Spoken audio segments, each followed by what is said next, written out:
All right, welcome back to the Real Quick with Mike Swick podcast. Today we have James Krause on the show. James Krause is a UFC fighter, just fought at 170 in Yas Island, Fight Island, had a great performance over Cláudio Silva.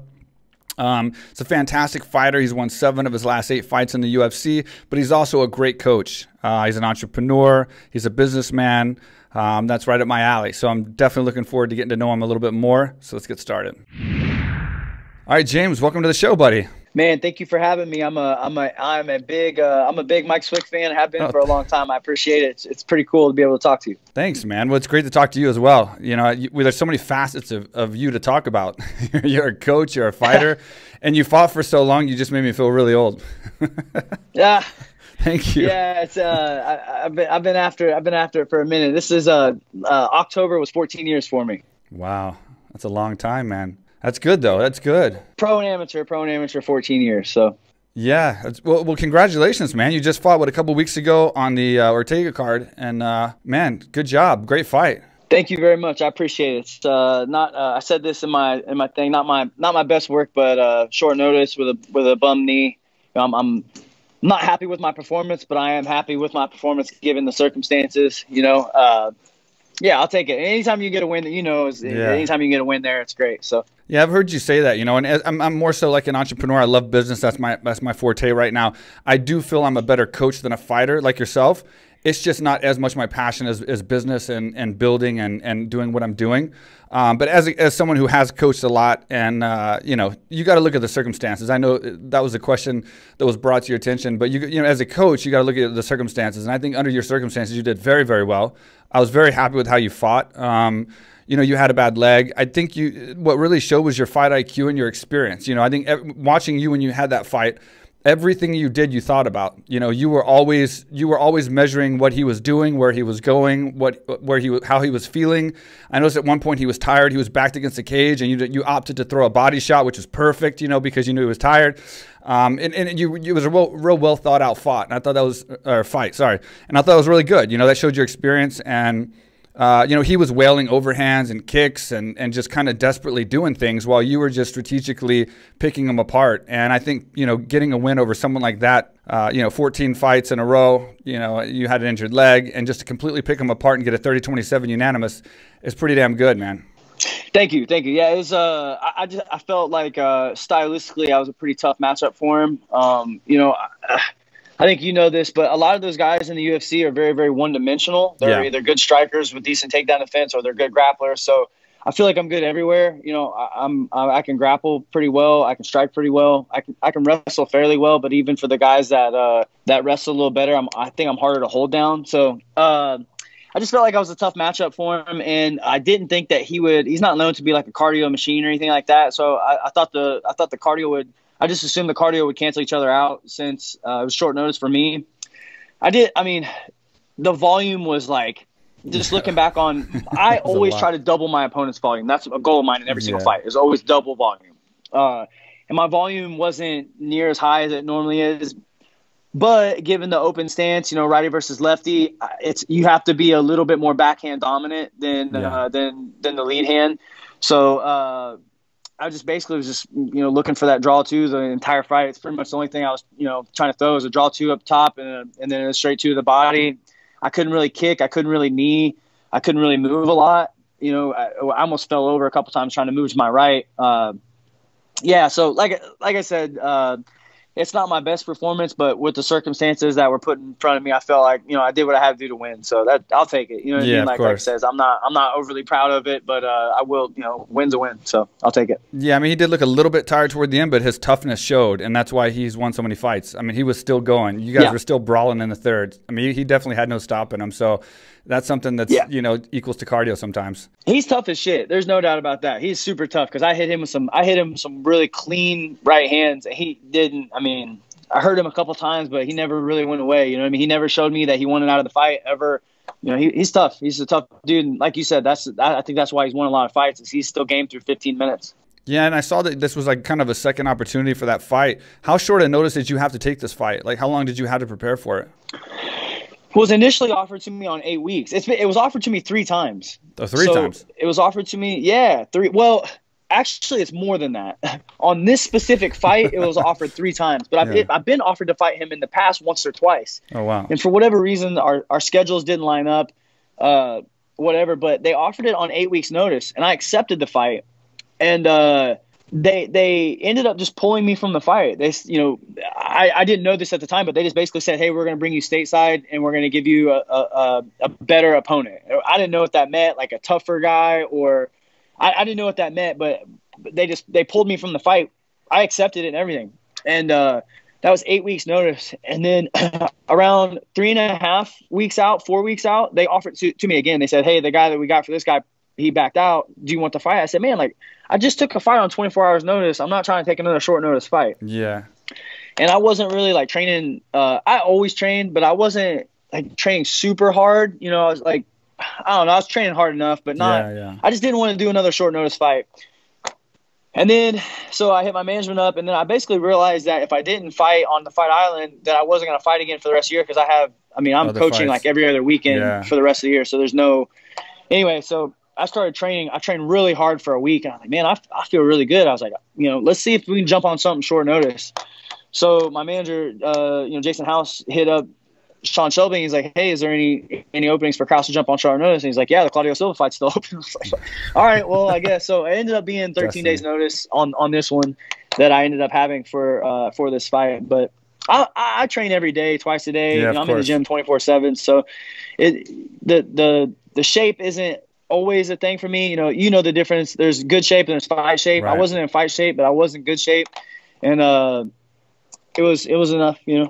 But that experience showed. How was it fighting in Abu Dhabi and going through that whole the quarantine and all the different scenarios there to get ready for a fight and fighting without an audience and all that? Yeah, so I've been there twice now as a coach and as a fighter, and I got to be honest, man, it's really tough as a fighter. Yeah. It is really difficult with you're talking about a 16-hour flight to start with, which isn't bad because they put you in first class. They really take care of you. It's nice. But when you get there, there's a 9-hour time change from where I live. So 16-hour flight, 9-hour time difference, and you have to change the way you sleep, because my fight was at 3:30 a.m. in the morning. So you have to change the way you sleep too. So I was going to bed at around 8 a.m. and waking up evening. You know what I mean? So, and I initially was supposed to check in at 11, and then the day of weigh-ins, they moved my check-in time back to almost 2 a.m. So, or I'm sorry, almost to 2 a.m. And it just really messed up my sleep a little bit. So like, I feel like you're seeing a real saturated, performance from some of these guys, like the Usman Masvidal fight. Both those guys just looked, and I'm not taking anything away from those guys. They're both incredible fighters, obviously, but they just looked really worn. You know what I mean? And I said that it's the travel. Everybody looks like shit. You know what I mean? There's guys that look decent, but I think as a whole, you're getting a very saturated version of what these fighters really are, because they're tired. They're not getting proper sleep. They're coming off of a flight.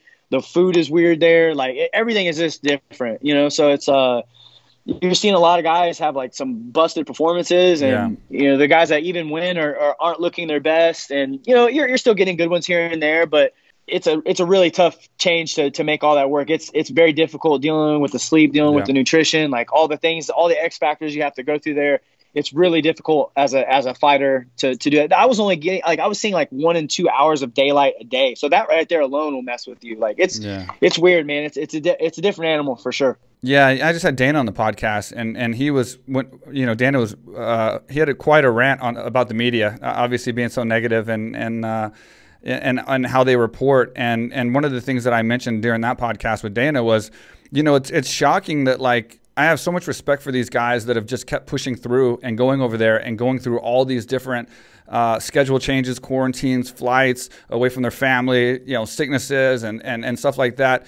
And there's nothing reported about that, because there's just nothing interesting for the media to gain a bunch of clicks and gain a bunch of views and gain a bunch of advertising dollars for. So I haven't seen a single article giving credit to any fighter for going over there, or for the group of fighters as a mass for the UFC, for going over there and continuing to entertain the world with their sport, going through a much, much harsher, as you put it, condition. And they're doing it. And they're doing it every single weekend. And you know, the UFC's got a little bit of credit from the mainstream, but not from as much from the MMA in the MMA world. But for the fighters, they haven't gotten anything. Like, they haven't gotten any real credit unless they win. And then if they don't win, they get dogged for looking like shit and, like, you know, not doing a good, you know, or not having a good performance or whatever.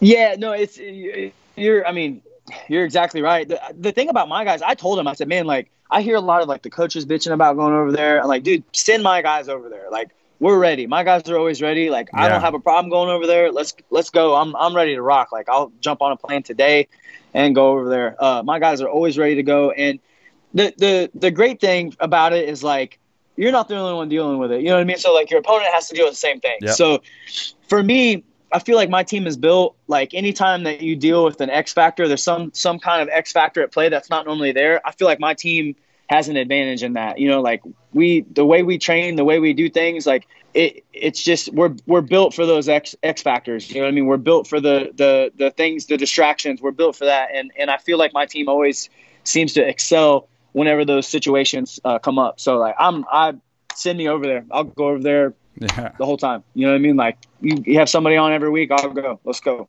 And obviously you're getting more and more known as a coach, and people are seeing how much you've coached and how much you've done and all the fighters that you're bringing up and stuff. And I've heard you say that you're not an MMA coach as much as a life coach. Explain that to me. Like, it's like a lifestyle for you guys, in other words, right? Well, you know as well as I do that it's not about, I mean, it is about what these guys do in the gym and stuff like that, but this game is mostly mental, anything, you know, everywhere. So, like, if you have mental things going on outside of the gym, they affect what happens in the gym, right? So it's not, you can't just focus on punches and kicks like that. Dude, you know as well as I do that everybody at that level is good at jiu-jitsu. They're good at wrestling. They're good, you know, they know how to strike. They have all the intangibles. Everybody at that level is a Ferrari.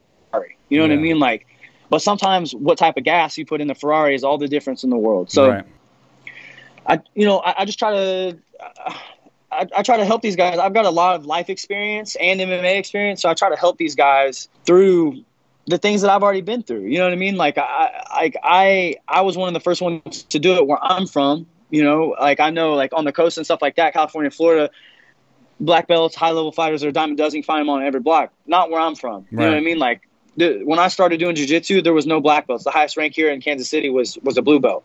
Right. You know, so we're slow to get it. So, like, but I feel like I've got a lot of experience. I've been through a lot of things in the sport and in life. You know, I had a fairly rough upbringing and stuff. Like, anyway, the point I'm trying to make is like, I try to just fast track my guys to be able to help them. And you gotta help them through life before you can help them through anything else. You know, there's a reason why they have you put the oxygen mask on you first before you put it on somebody else. Because if you can't help yourself, you can't help anybody else, you know? So, yeah, I mean, you gotta help them navigate through life. It's not about fighting. Speaking of BJJ and how hard it was where you were coming up at, I heard that you learned BJJ off YouTube. Is that correct? How great is YouTube? I still to this day haven't really had a jiu-jitsu coach. Like, I've pretty much taught myself jiu-jitsu. I mean, I've got a guy that gives me a belt, you know, but like I've been doing it for so long. I just learn along the way, and guys, you know, here and there. And I'll be honest, I think it's a good thing for me because I've never really adapted to one specific style. You know, I've changed styles throughout my entire career. You know, I've been wrestling heavy. I've been jiu-jitsu heavy. I've been, you know, I know how to play the different positions. And I think it's one of the things I'm lesser known for as a coach is organization of your game. And I've talked about this. Like, I feel like there's 5 things that we do as a team that are different than most teams, but one of them is the organization of your game. And I feel like because I've went through different phases and I haven't adapted to one specific coach, I feel like that I'm able to kind of do that, you know, like, hey, this works better here. This works better here. Like, if you're fighting an athlete, don't sit in side mount because they're one underhook away from getting back up. Just step to half guard to make them technically get up. It's like athletic versus technical positions. Anyway, like, I feel like because I've kind of taught myself, I'm able to see which of those works at what time. And, you know, at what point in the fight do you do this? And, you know, I just experienced to see that because I haven't been in a cookie cutter. This is my coach. I'm going to grapple like him, you know? Yeah, and let me ask you, what is it initially that got you into martial arts? Like what did you do before martial arts, and then what was it that got you into martial arts? Let's move back to the beginning a little bit. Yeah, I started in MMA when I was 20. Like, I didn't do anything before. It was just I started in MMA, but I played basketball mostly, before that. But I think I really liked the sport. I fell in love with the sport because it's kind of like I got picked on a lot in school. I was really small. Yeah. I graduated high school at 5'8", 155 pounds. Oh, wow. So I'm like 6'2" now. So in freshman year, I was under 100 pounds and I was 5 foot nothing. You know what I mean? Like, yeah. So I got picked on a lot. But I think what I really enjoy about the sport is it's kind of like the primitive end of the road. Right. So what I mean by that is like, if you and I get into it and you can say, hey, man, my car's nicer than yours. And I say, well, my house is nicer than yours. Well, I'm faster than you. Well, I'm stronger than you. But it ends with, I can beat you up. Yeah. Right. Like, there's no, like, once I say I can beat you up, if you say, I got more money than you, I can beat you up. It doesn't matter. Like, that's the end of the road. Right. Like, there is no more argument after that. And that's always intrigued me for whatever reason. You know what I mean? Like, just the ability to be able to defend myself. And like, I love the confidence that comes with it. It's honestly, I haven't had a ton of like great parenting or role models growing up, and I really feel like the sport has kind of molded me into a man. It'll make a grown man out of you if you're around enough. There's so many life lessons that come with it. Right. I love the fact that you can use your brain to beat an athlete. You can be athletic to beat somebody smarter than you. There's so many different ways to win. You know what I mean? And I just, it's kind of an analogy for life for me. You know what I mean? Like, it's not a cookie cutter way. Like, there's so many different ways to do things. And it's just really kind of, the sport has been a role model for me, to learn and to grow and to become a man, really. That's awesome, man. And do you think your lack of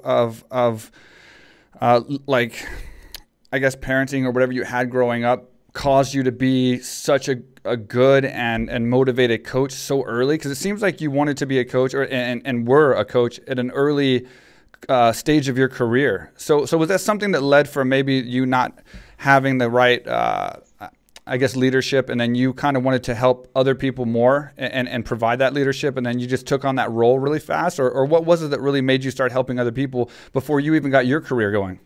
I think it's people asking initially. Like, when I started, it's kind of like, it was kind of like if you're a 6-year-old kid competing in any sport against a 5-year-old kid, like, that 1 year was huge, right? Like, the maturity of 1 year was so big, right? So whenever I started, it was like I had like 6 months experience over a lot of guys, and that was so big, right? So it wasn't, and we didn't have coaches, by the way. It wasn't like official coaches, like guys getting together and sparring and rolling every day. So that 6 months or whatever that I had over everybody was just a really big advantage. And they just asked me, imagine like I'm 2 years in or whatever, and I just didn't quit. Imagine a 4-stripe white belt rolling with that's never done anything. Like, there's a big gap there, and it's still a white belt, but there's a big gap between a 4-stripe white belt and somebody that just started. That's kind of what it was. And I just never quit, man. Like, I really don't think that I'm like, I don't think that I'm overly good. You know what I mean? Like, I never quit. I've never quit the sport ever. And I the longest I've ever taken off is a month or two whenever I had surgery on my I tore my hamstring in 3 different places. But even then, I'm in the gym every day watching, and you know what I mean? Like, I've never taken time away from the sport, and I'm a person that just doesn't go away. You know what I mean? And I think there's value in that. I think there's value in just like hanging around, and that's kind of my fighting style too. Like, if you're a guy that you're banking on getting somebody out of there in the first round, I'm probably not the guy that you want to fight. You know what I mean? Like, I've made a career out of hanging around and not going anywhere. Yeah, right. And obviously, you're postponing kind of your fights now, according to your own students and your own fighters. You mentioned that you don't have any fights, or you can't have any fights in Q4 and beginning of next year, Q1. Are you looking to? Is it more satisfying for you to be known as a good coach now, or a good fighter? Like, what is more important to you in regards to that? Well, if you were to tell me, James, I think you're a really good fighter, I would really appreciate that. But if you were to tell me, James, I think you're a really good coach, that would mean more to me as a coach. Like, this is going to sound super arrogant. I know I'm a good fighter, and I know I'm a good coach, but I don't feel like everybody knows that I'm a good coach yet. So it's really important to me, and it means more to me. You know what I mean? Like, it's more important to me. I feel like I've done everything that I wanted to in my career of fighting. You know what I mean? Like, I've never cared about a title or rankings or any of that shit. Like, I've never said I wanted to be a champion. Like, I don't care. For me, for me, fighting is about, like, I collect a paycheck. I use that paycheck to invest, make more money, and make my life good, right? But I really thoroughly enjoy coaching. Like, I enjoy, like, I see these guys' lives change overnight. You know what I mean? I had a guy, Kevin Kroom, a few weeks ago, took a fight on, 48 hours notice, came in 2 weight classes above, like 4 or 5 to 1 underdog, and come in, win in 30 seconds, bonus, and change his life. Yeah, like absolutely. it changed his life. And it did for me too. My first fight I won, I double bonus in the UFC and changed my life, but I get to be a part of this. And this is what I've always said, there's like a moment after that win that, and I know you've been a part of this before, there's a moment after that win to where that person better than anyone, right? Like, on Batman, where the Joker's like, the moment before you die, like, you get to see inside their soul, and like, so technically, I know your friend's better than you. And that's kind of what, like, minute or two of raw, this realness, like, before everything starts to settle, like, there's this moment of realness, and like, their mom doesn't know him like that. Their dad doesn't know him like that. There's nobody that gets to see within that beside. And you know what I'm talking about. Yeah. You know what I mean? Like, I know you've coached and you've been a part of those moments, and nobody can see inside of what's going on better than you can in that moment. And 5 minutes later it'll settle and then everything will go back to normal. But there's a raw, real emotion that nobody else can see other than who's right there at that moment. You got to think about it. It's an honest sport. And it's a grueling sport, and it pushes you to your absolute max. So and because of that honesty and transparency, you can actually see things that most people can't see. And so it's like things become transparent, and you can really read what's inside somebody's soul. And I've seen it good and bad very, very many times. Yeah, it's you just hit it. It's so extreme on both sides. You know what I mean? Like, and you see the bad part too. Yeah, absolutely. You see guys that you thought were the toughest guys you could ever meet, bawling their eyes out. And it's a real sport. It's raw. There's no lying in this sport. At some point, the truth will come out. And that's what I love about it. You just said it's such an honest sport. I love that about it. Yeah. And to your credit, to make you feel a little bit better, since you are looking for that recognition, Javier Mendez is one of my best friends, and I think it's no doubt one of the best coaches in the world that there's ever been. I mean, he's built champion after champion. We talk every single day. I don't know how we still have interesting podcasts, because we literally talk 2 to 3 hours a day. It's unbelievable. And I was talking to him like 4, maybe 5 hours ago, and I'm always briefing him on what's going on and stuff. And I said that I had you on the show, and I don't know who he follows and who he doesn't follow. And like, I know that he's so into the sport and knows everybody, but I mean, there's 600 fighters in the UFC. So I said I had James Krause on the show. I'm like, yeah, he just fought in Abu Dhabi. I was starting to give him like a little bio about yourself, so he knew who you were, and I was like, I have James Krause on the show, and he fought in Abu Dhabi up there, had a great fight and everything. And he's like, oh, yeah, man, I know who he is. He's a great fighter. He goes, bro, you got to ask him about his coaching. He's a coach, man. He coaches a lot of guys, and he's really good. So I was like, from a level of like getting admiration from somebody, hopefully that makes you feel a little bit better, because he was real adamant on me talking about your coaching. It really does. That's awesome. People recognize it, man. You're awesome, one of the best coaches in the world. I mean, I was surprised. I was like, wow, I knew you, obviously from doing research on you and knowing your career and everything, but I was very surprised that that's what he hit me with. And he was like, man, tell him I said that. Tell him I said that his coaching's really good, and talk to him about it, man, because he's coaching, he's fighting, he's doing all this stuff at the same time. That's a hard thing to do. Man, that makes me feel really good. True story. That's the type of stuff that that really fires me up. Hey, what's up, guys? I want to take a second to thank our sponsors, our first being Manscaped, the official trimmer of the UFC, and now the official trimmer of the Real Quick with Mike Swick podcast, the best below-the-waist trimming product on the market by far, where you can get precision-engineered tools for your family jewels. Your balls will love you. Just go to manscaped.com, manscaped.com, enter code QUICK, and you get 20% off plus free shipping. And then they're going to know that I sent you because you use code QUICK, and that's going to support me, support the podcast, support you and your below-the-waist grooming needs, and everybody's happy. What's up, everybody? I am here in Thailand. This is the first time I've ever been here. Been dying to come here for years. Mike Swick, he's one of the big reasons he's been trying to pull me down here. What he built down here, AKA Thailand, is incredible. There's people here from all over the world.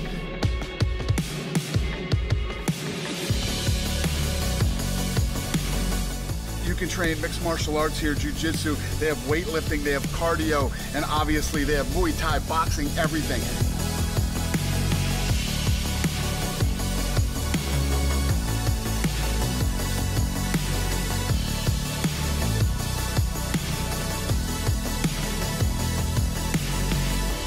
I'm telling you guys, I know everybody wants to go to Thailand because Thailand's so cool, but you can't come to Thailand without coming to AKA Thailand. Come on.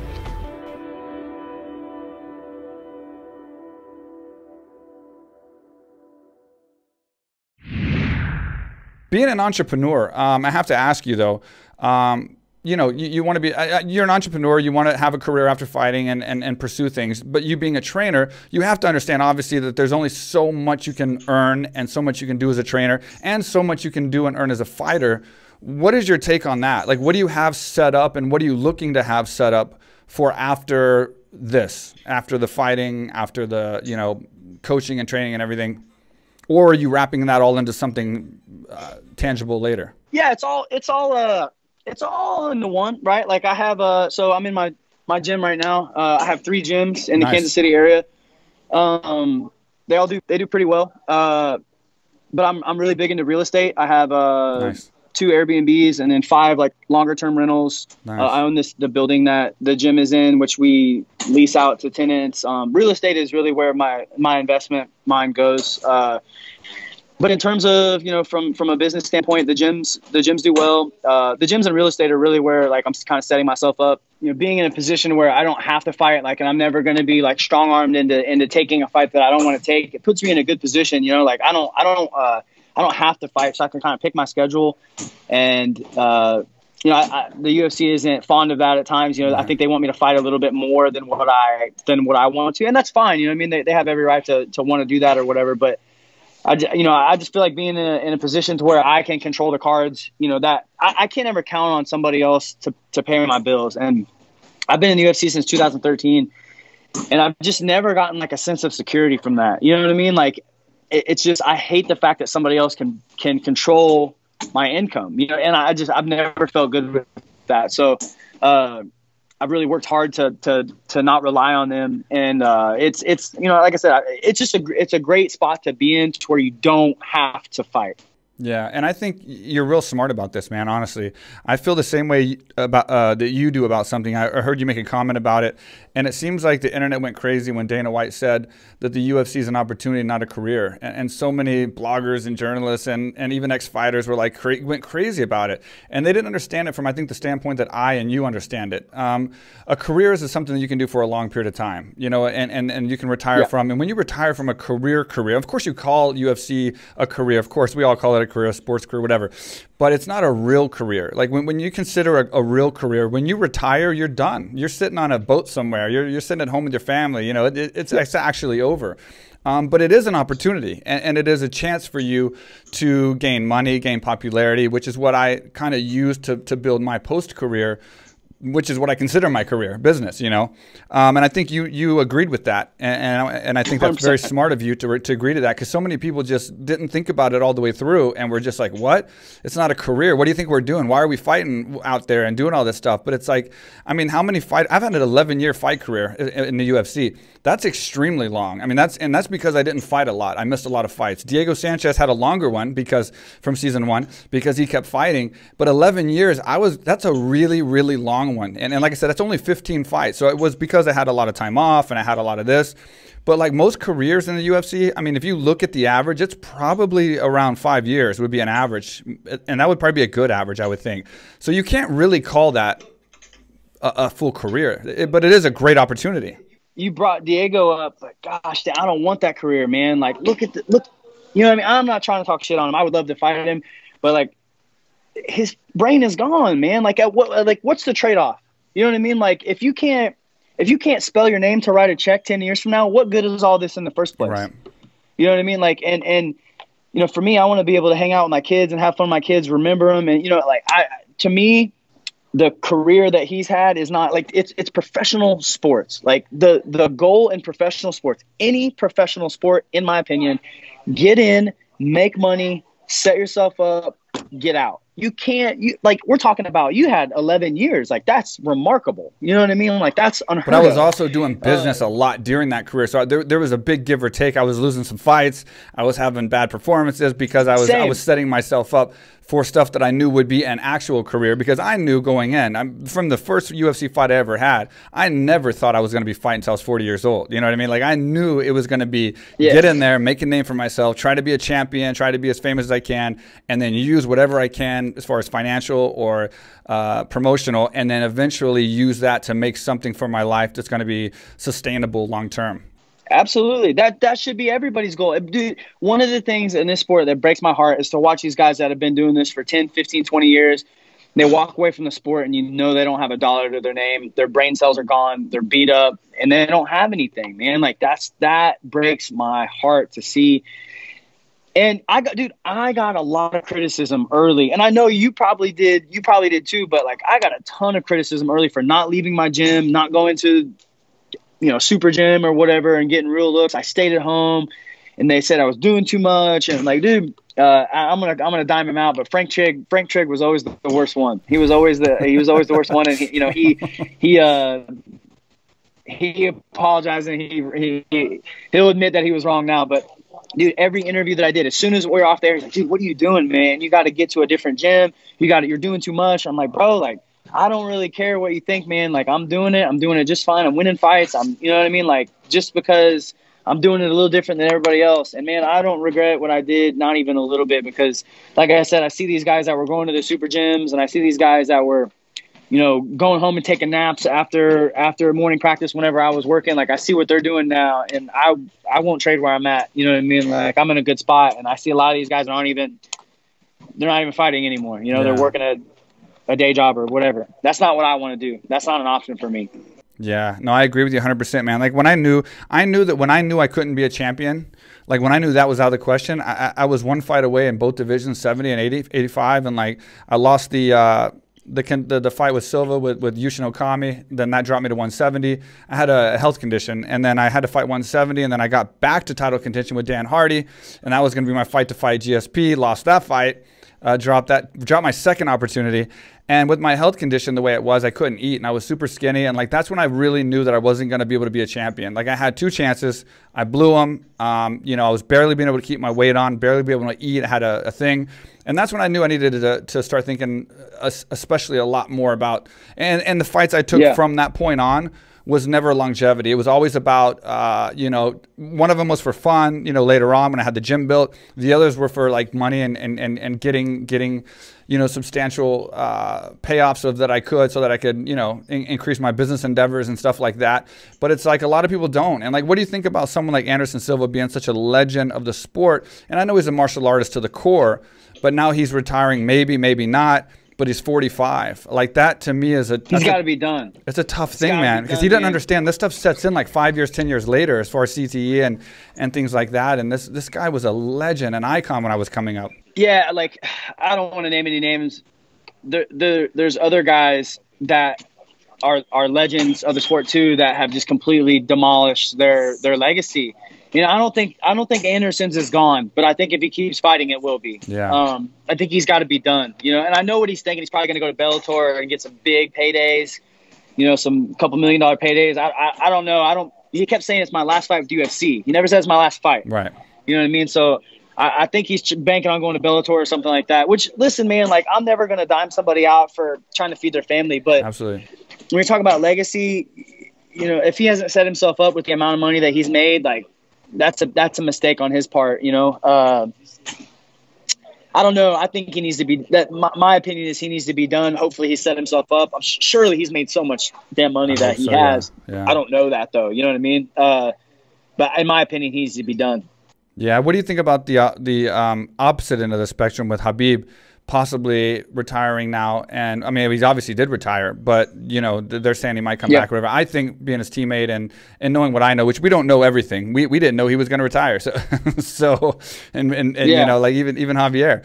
So who knows what he's going to do? But I think he's going to stay true to it. What do you think about something like that? I mean, that I think is the smart thing. I mean, he's got so much set up now outside. He can actually be the first fighter to walk away on top and be 29-0, undefeated, no questions asked, pound for pound, one of the best, and then walk away and move on to business now. I don't think no matter if he came back for a 30th fight, in my opinion, I don't think that it's going to make his legacy any better. Like if he comes back and fights GSP and beats GSP, let's just say that happens. Yeah.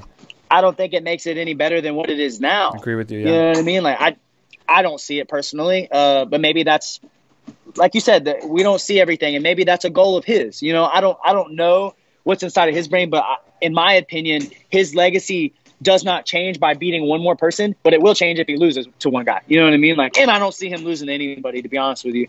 But I don't think it'll change. I think his legacy is as good as it's going to get right now.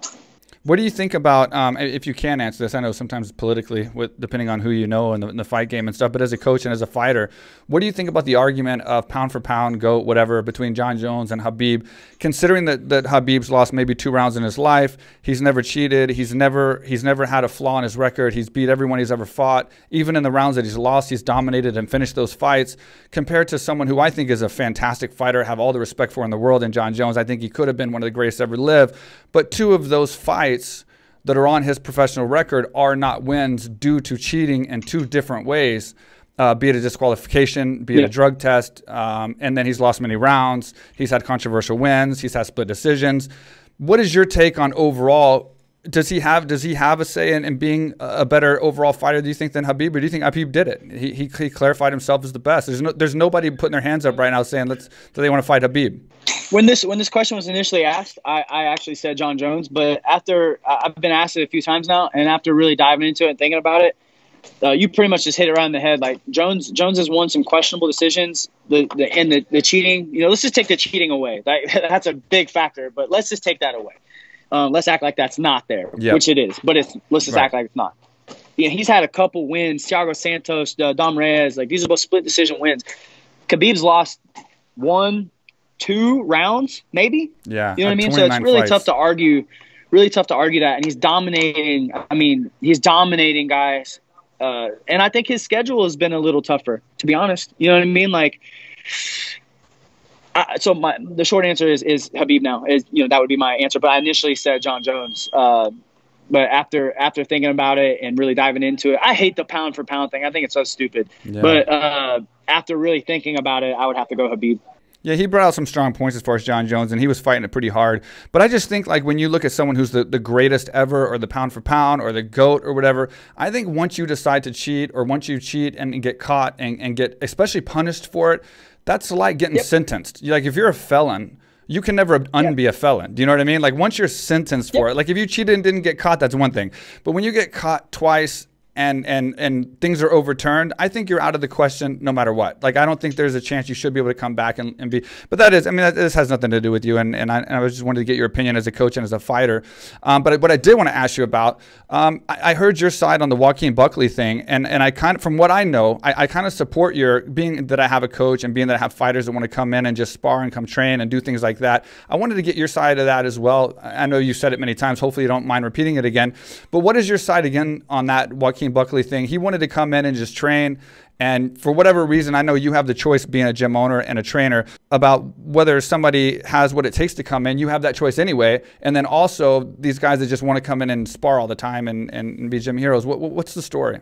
Yeah. So first of all, like for me, reputation is everything. For example, like if your name has ever been brought up in conversation, it's a small community. We all talk about each other. Like, if your name's ever been brought up, I've never heard a bad word about you. Like, never, not one person has anybody ever said Mike's not a cool dude, whatever. In conversation, I have never heard anybody ever say a good word about Buckley, ever. And he's close to me. He lives 3-4 hours away from me. So that is, just start that. He hits me up saying he wants to come spar. Like, that's not how my gym works. Like, I don't have any interest in part-timers. Like, guys don't just come in and out. You're either on my team or you're not on my team. I agree and with that's that. not, I don't, it's not a bad thing. It's just for what I want to do, it's not an option, right? You're either here or you're not. He just wants to come spar. And like, he basically wants to come fight people. Like, I've seen that. We don't spar hard to begin with. So, and I can send you the screenshots if you want. He said there's like bro code, so he can't post the screenshots. I'll send them right to you. I don't give a shit. he basically just said, he wants to come spar. I said, dude, that's not how it works here. He's like, well, how does it work there? I said, well, you're either on the team or you're not on the team. Like, I really don't have any interest in taking on part-timers. You know what I mean? Like, that's not what I want to do. Like, I want to work with people and build, right? Like, I don't, that's not. And he spouted off at the mouth saying something along the lines of like, well, it's obvious why you don't want me to come because I do you and your whole team dirty or whatever. Good luck, though.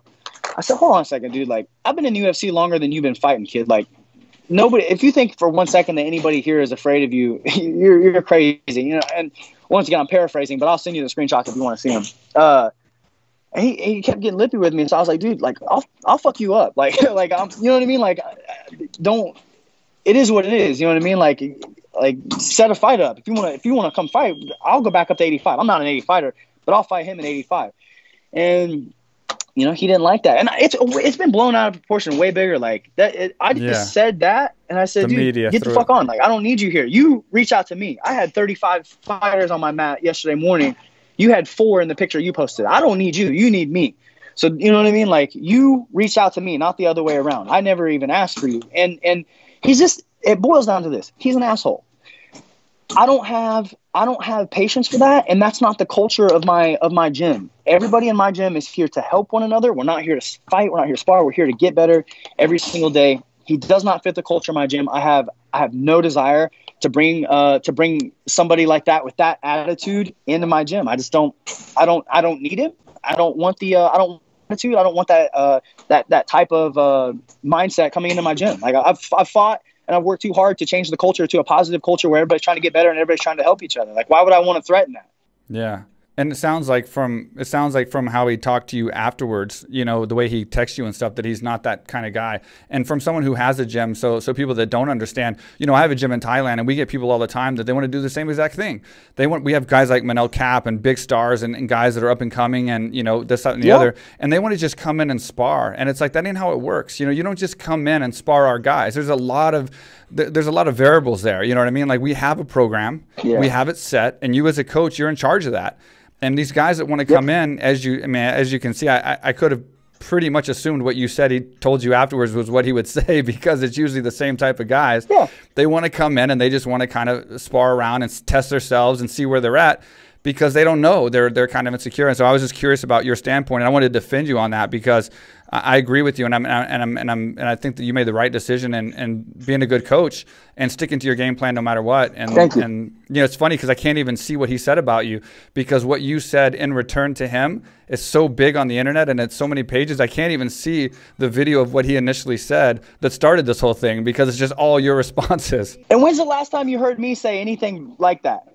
When's the last time you heard me say anything like that to anybody? Like, I don't talk like that. You know what I mean? Like, I have a reputation. Like, if I say I'm going to do something, I do it in this sport. Like, if I said something, like, since 2013, I've been in the UFC. Find another time where I've lied, where I've conflicted what I've said. Find anything. No, like, he's been kicked out of every gym in St. Louis. Nobody wants him there. And what really irritates me is he's trying to play this nice guy thing. Like, oh, I don't know why they don't want me there. You know exactly why, because you're a fucking mouthy asshole that nobody wants in there. That's why. But you're trying to play the victim, and that's what I just don't.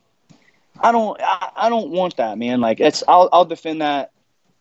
Yeah. Anyway, you understand. I appreciate that, but I'll send you the screenshot so you can get a laugh out of it whenever you're done. But I don't want that, man. I don't need him here. Knowing what you knew about him from that experience, and then you saw that crazy kick that he got, and then just the whole sport went crazy and turned head over heels for that kick and everything. How did you feel, like, as far as being that it was a person like that versus someone like yourself or someone else, that one of your guys or something? Hey, man, good things happen to bad people. Happens all the time. Happens every day. It's life. I didn't lose a second of sleep over it. Good for him. Move on. Yeah, I agree with you. You know what I mean? Like, what do I care? I don't. It was a great kick. I don't. It was awesome. I'll call a spade a spade. I'm not a hater. You know what I mean? It was a beautiful kick, man. Amazing kick against a guy that's never fought in the UFC. It was awesome. You know what I mean? That doesn't make you a good person, though. Yeah. And that doesn't mean I want you on my team. Yeah. So I really don't care what he does. It's about being a good person. It's about fitting my culture, man. And he doesn't fit it. So. Yeah, I get it. Love to get a couple breakdowns from you. I'd like to know what you think about Dustin and Conor coming up. That's a really, really intriguing matchup to me, man. Gosh, I can't pick that one, man. That's a really tough one. I feel like Conor is a sniper, man, but Poirier has changed the way he fights. I think his fight IQ has increased drastically since their initial fight. That's a coin toss to me, man. I can't pick that one. Yeah, what about Khamzat Chimaev? Do you think that he's getting a little too much hype too early, or do you think he really is the real deal? Yes. I think he's really good, but he ain't beating Leon. Yeah, it's going to be a tough one. The fact that Leon's an underdog in that fight is whoever makes those lines should be embarrassed. Or I'm going to be embarrassed for saying that. You know what I mean? I'm not he's obviously really good. But to disrespect Leon like that is insane to me. You know what I mean? Like, it's insane, man. Like, I don't see it yet. Like, I'm not on that. I'm not sold yet. If he beats Leon, dude, you'll come back. I'll come back on the show and I'll apologize. You know what I mean? I'll public apology. I was wrong. You're great. You know what I mean? But I don't see it. I'm with you. I see that being a hard fight. I didn't even know they were putting Leon as an underdog in that fight. I'm really shocked by that. I didn't even know that. He's an underdog, bro. Plus 160 underdog starting out. That's crazy. That's crazy, man. I didn't realize that. I think it's going to be a way tough fight for him. So, yeah. Of course. I didn't realize that at all. Yeah, Leon's a tough fight for anybody. And what about Kamaru, being that you fought 170 and you're in the 70-pound division right now? Kamaru Usman, do you think he's going to be the king for a while, or do you think some of these other guys are going to be able to beat him? Who do you think is the best technically welterweight when it's all said and done? When you got Colby, you got Burns, you got Edwards, Masvidal with the full camp. Who do you think is going to be the last man standing here in the next couple months or few months? Man, I think that I want to see him beat Leon and Gilbert. You know what I mean? I think Leon's a tough fight for him. There's definitely some interesting matchups, and I think Colby's a tough fight for him. You know, Colby, tough, yeah. It was 2-2 in my book going into the fifth. Yeah, I mean, I feel like you can interchange a couple of different those guys. You know, it's all going to be on whose night. Usman is the man, no doubt, but there's some serious talent in that division. Cool, man. Last thing, brother. What do you consider success? So when you're trying to get success with your gyms and your businesses and training and all that, what do you judge success by? Is it financial security? Is it traveling? Is it having material things? What is it that you're working for, working so hard for? Obviously, family too. Yep. I sum it down to one sentence. It's to be able to do what I want to do when I want to do it without checking my bank account. Nice. That's well put. Very well put. I think that's a lot of people. Yeah, financial freedom, the ability to do whatever. Like, freedom. I don't want to take vacation, but I want the option. I want the freedom to be able to take a vacation if I want. Yeah. I agree with you. Well, listen, James, thanks for giving me all your time, man. I know I took a lot of your time today. I appreciate talking to you, getting to know you a lot better. And I appreciate you sharing everything that you did. And I enjoyed having you on the podcast. And I'd love to have you back on if you fight again, or maybe before one of your guys fights or something like that. And we can kind of talk about it, break down a card, something like that. Absolutely, man. I'm on. I think I have somebody every other weekend in the UFC until the end of the year. So you just let me know whenever you want me back on it. Let's do it. All right, brother. Thank you so much. Thanks, man. I appreciate you, brother. All right, there we go. James Krause. Great podcast. It was good to get to know him a little bit better. I'd seen him fight before. I know he's a great coach. He's got great fighters. And we caught him right there at the gym before he got started doing his thing, coming off a huge win over in Abu Dhabi. I love his mindset. I agree with a lot of his points on business, fighting, coaching. I think it was really good. I think we had a fun time. I had a fun time, at least. I hope you guys took a lot from it as well. If you're on YouTube, please leave us a comment. We'll be doing this as a premiere, so hopefully this is the end of the chat. You guys had a fun time chatting and leaving comments and just having a chat party. I like this new premiere option. This is kind of cool. So we're going to be doing this for every podcast coming up. Doing these premieres where we can live chat with you. Either it'll be at least myself and my team here with the Real Quick with Mike Swick podcast. I think it's really cool to interact with you guys outside of just the comments and while the actual podcast is going on. So we're going to keep this going before and after the premiere starts. Please leave us comments. We still will respond to comments. We love hearing the feedback. You guys have been a big impact on how this show has been shaped and the direction that it's going, because we're listening to a lot of you guys, and we want to create something that's good for everybody to take something from. Talking to guys like this is very valuable. I mean, this guy's got a lot of experience. He's got a lot of advice, and it's good to pick his brain, and I think you guys took a lot from it. So let these comments keep flowing, and even the critiques, even if you don't like something, let us know. We'll address everything. If you're listening to the audio platform, subscribe to us there or follow us or whatever it is. Leave reviews. We're on all of them, every audio platform. I'm going to quit listing them like I always do, but we're on all the audio platforms. We're on YouTube, everything. We thank you so much for the support, so much for the feedback. We appreciate you all, and see you next time. Real quick, with Mike Swick.